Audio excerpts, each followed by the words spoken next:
हिमाचल की world champion बेटियों के साथ ये कैसी नाइंसाफी। क्रिकेटर को 1 करोड़, कबड्डी चैंपियन पर खामोशी। हिमाचल में और भी बेटियां हैं जो विश्व विजेता हैं और ये सभी बेटियां अब अपना अधिकार मांग रही हैं। एक ही तिरंगा, एक ही वर्ल्ड कप, लेकिन इनाम अलग अलग। सवाल यहीं से शुरू होता है, क्या मेडल की कीमत उसके खेल से तय होगी या उस पसीने से जो खिलाड़ी ने बहाया है? क्या हिमाचल की बेटियों के लिए सम्मान की कोई एक कॉमन लाइन नहीं होनी चाहिए, चाहे वो क्रिकेट खेले, खो खो या कबड्डी? महिला क्रिकेट वर्ल्ड कप जीतते ही पूरा देश झूम उठा और हिमाचल के लिए सबसे बड़ा गर्व था रोहड़ू की बेटी रेणुका ठाकुर। तेज गेंदबाजी से उन्होंने वर्ल्ड चैंपियन टीम में अहम रोल निभाया और हिमाचल के मुख्यमंत्री सुखविंदर सिंह सुक्खू ने तुरंत उन्हें फोन किया, बधाई दी, भावुक संदेश दिया, पिता को नमन किया और साथ ही 1 करोड़ रुपए इनाम का ऐलान भी कर दिया। ये सिर्फ पैसा नहीं था, ये एक बहुत बड़ा मैसेज था कि अगर आप दुनिया के मंच पर चमकते हैं तो आपका राज्य आपके साथ खड़ा है। अब अगर ये कहानी यहीं तक होती तो सब कुछ परफेक्ट लगता, लेकिन सवाल तब उठा जब इसी हिमाचल की दूसरी बेटियां अपनी वर्ल्ड कप जीत के बावजूद चुपचाप घरों में बैठी रह गईं। ना कोई फोन, ना कोई मंच, ना कोई इनाम, ना कोई नौकरी। बस लोगों के यही सवाल आते, तुम तो वर्ल्ड कप खेल कर आई थी, तुम्हें क्या मिला? और जवाब में सिर्फ चुप्पी। इसी नवंबर के आखिरी हफ्ते में एक बड़ी खबर आई। ढाका में महिला कबड्डी वर्ल्ड कप और भारत को विश्व विजेता बनाने में हिमाचल की 5 बेटियों की रीढ़ सी भूमिका। कप्तान ऋतु नेगी, उप कप्तान पुष्पा राणा, खिलाड़ी साक्षी शर्मा, भावना और चंपा ठाकुर। पूरे टूर्नामेंट में भारत एक भी मैच नहीं हारा।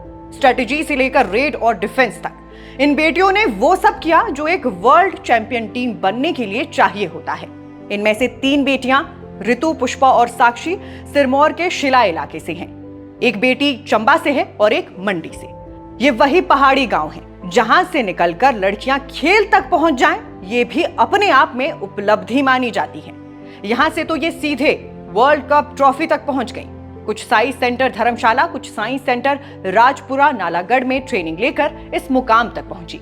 यानी मेहनत, डिसिप्लिन, सालों का स्ट्रगल, सब कुछ पैकेज में मौजूद। इसके बावजूद जब क्रिकेट वर्ल्ड कप जीतने वाली बेटी के लिए 48 घंटे के भीतर 1 करोड़ रुपए का ऐलान हो जाए और कबड्डी वर्ल्ड कप जीतने वाली 5 बेटियों के लिए सरकार और खेल विभाग की तरफ से खामोशी छाई रही।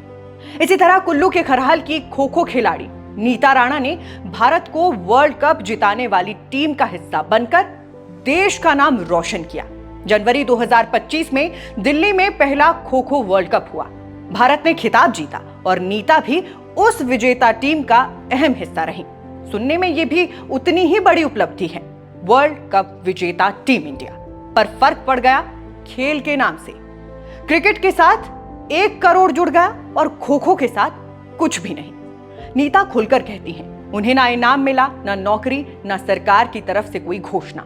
वो ये नहीं कहती कि रेणुका को इनाम क्यों दिया, वो तो खुद रेणुका को बधाई देती हैं, गर्व महसूस करती हैं। उनका सवाल कुछ और है, भेदभाव क्यों? अगर क्रिकेट वर्ल्ड कप के लिए इनाम है तो बाकी वर्ल्ड कप जीतने वालों के लिए खामोशी क्यों? वो साफ कहती हैं कि ना सिर्फ उन्हें बल्कि उनके जैसे तमाम खिलाड़ियों को खेल नीति के तहत जो इनाम और सरकारी नौकरी मिलनी चाहिए वो मिले, ताकि आने वाली पीढ़ी भी प्रेरित हो। नीता एक और कड़वी बात सामने रखती हैं। जब लोग गांव में पूछते हैं, अच्छा तुम वर्ल्ड कप खेल कर आई हो तो सरकार ने क्या दिया? और जवाब कुछ ना हो तो ताने भी मिलते हैं। खेलकर क्या हासिल कर लिया? ये सिर्फ पैसे की बात नहीं है, ये है इज्जत की बात। मेडल गले में हो लेकिन सिस्टम के व्यवहार से खिलाड़ी खुद को कमतर महसूस करे, ये किसी भी राज्य के लिए अच्छी तस्वीर नहीं है। तो अब यहां सवाल सिर्फ सोशल मीडिया के ट्रेंड का नहीं रह जाता, नीति और नियत दोनों पर उठने लगता है। कबड्डी वर्ल्ड चैंपियन टीम की उप कप्तान पुष्पा राणा खुद कहती हैं, जो इनाम रेणुका ठाकुर को मिला वही इनाम हमें भी मिलना चाहिए। आखिर हमने भी तो भारत के लिए वर्ल्ड कप जीता है, वो भी ऐसी गेम में जो गांव-गांव में खेली जाती है।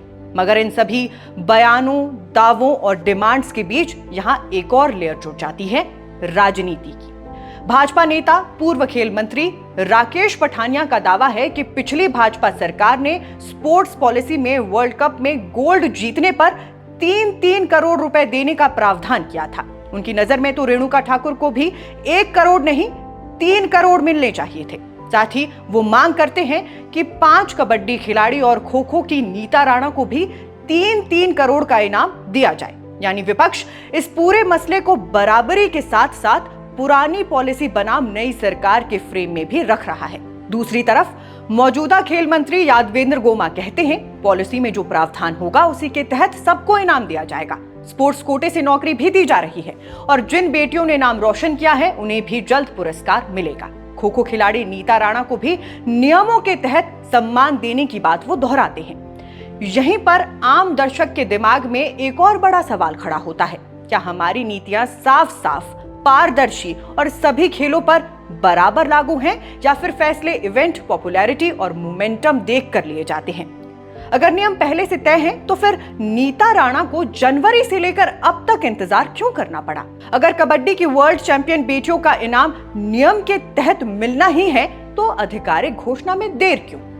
मैं आपको ध्यान दिला दूं कि इसी नवंबर महीने की 9 तारीख को हिमाचल सरकार ने अंतर्राष्ट्रीय प्रतियोगिताओं के लिए इनाम राशि में जबरदस्त बढ़ोतरी की घोषणा भी की। ओलंपिक, एशियन गेम्स, कॉमनवेल्थ जैसे बड़े मंचों पर मेडल जीतने वालों के लिए इनाम 2 गुना 3 गुना कर दिया गया। ये कदम कागज पर बहुत प्रोग्रेसिव दिखता है। 5 करोड़, 3 करोड़, 2 करोड़ जैसी रकमों से ये मैसेज जाता है कि हिमाचल अब खेलों में बड़ा सोच रहा है। लेकिन यही खबर जब खो खो, कबड्डी जैसी गेम्स की वर्ल्ड विजेता बेटियों के कानों तक पहुंचती होगी तो शायद उनके मन में पहला ख्याल यही आता होगा, नीति तो बहुत अच्छी है पर हमारे लिए है कहां? ये पूरा मामला सिर्फ क्रिकेट बनाम अन्य खेल की बहस नहीं है। ये सवाल उससे गहरा है। क्या हम सब एक ही राज्य के भीतर, एक ही तिरंगे के नीचे खिलाड़ियों के बीच क्लास डिवाइड बना रहे हैं? क्या हम अनजाने में ये मैसेज नहीं दे रहे हैं कि जो गेम टीवी पर आता है वही असली खेल है और जो गांव की मिट्टी में, स्कूल के मैदानों में खेला जाता है वो साइड रोल है? सोचिए, एक तरफ रेणुका ठाकुर हैं जिन्हें सीएम खुद फोन करते हैं, बधाई संदेश देते हैं, 1 करोड़ की घोषणा होती है, पूरा राज्य जश्न मनाता है और ऐसा होना भी चाहिए क्योंकि उन्होंने भी तो वर्ल्ड कप जीता है। दूसरी तरफ नीता राणा है जिन्हें गांव में लोग पूछते हैं तुम्हें क्या मिला और उनके पास कोई जवाब नहीं। तीसरी तरफ 5 कबड्डी चैंपियन बेटियां हैं जो अभी भी उम्मीद में हैं कि शायद कल कोई फोन आए, कोई नोटिफिकेशन आए, किसी मंच से उनका नाम लिया जाए। ये कहानी किसी एक सरकार को या एक पार्टी को कटघरे में खड़ा करने की नहीं है। ये पूरे सिस्टम और समाज को आईना दिखाने की कहानी है। हम सब क्रिकेट से प्यार करते हैं, लेकिन क्या इसका मतलब ये है कि बाकी खेलों की बेटियां हमें सिर्फ जीत की खबरों तक ही याद रहे? इनाम, नौकरी, सुरक्षा, सुविधाओं की बात आते ही हम चुप हो जाएं। बराबरी का सबसे आसान टेस्ट यही है, नियम सबके लिए एक जैसे हों और उसका इस्तेमाल भी सब पर बराबरी से हो। अगर पॉलिसी के तहत वर्ल्ड लेवल पर गोल्ड के लिए इनाम तय है तो फिर ये नहीं देखा जाना चाहिए कि गोल्ड क्रिकेट में आया, खो खो में या कबड्डी में या किसी और खेल में। मेडल पर लिखे देश के नाम में तो कोई फर्क नहीं होता, फिर इनाम में फर्क क्यों? आज जरूरत इस बात की है कि हिमाचल सरकार स्पष्ट रूप से सामने आकर कहे, राज्य की हर वर्ल्ड कप विजेता बेटी, चाहे वो क्रिकेटर हो, खो खो की खिलाड़ी हो या कबड्डी चैंपियन, सबके लिए क्या साफ लिखित और टाइम बाउंड व्यवस्था है। इन्हें सिर्फ फाइलों में विचाराधीन रखकर या किसी अगली पॉलिसी रिव्यू तक टालकर हम इनकी मेहनत की कीमत कम कर रहे हैं। क्रिकेटर को 1 करोड़ देना बिल्कुल जरूरी था, लेकिन खो खो की नीता, कबड्डी की रीतु, पुष्पा, साक्षी, भावना और चंपा जैसी बेटियां भी हिमाचल की ही हैं। सवाल ये नहीं है कि रेणुका को क्यों दिया, सवाल ये है कि बाकी को अभी तक क्यों नहीं दिया। जब तक इस सवाल को ईमानदार जवाब नहीं मिलेगा तब तक ये चर्चा भी जारी रहेगी और शायद कहीं ना कहीं हमारे अपने स्पोर्ट्स सिस्टम पर लगा ये सवालिया निशान भी। आप दर्शकों का इस विषय पर क्या सोचना है ये हमें कमेंट बॉक्स में जरूर बताइए। रिपोर्ट पसंद आई हो तो इसे लाइक शेयर जरूर कीजिएगा। अभी फिलहाल के लिए बस इतना ही। नमस्कार।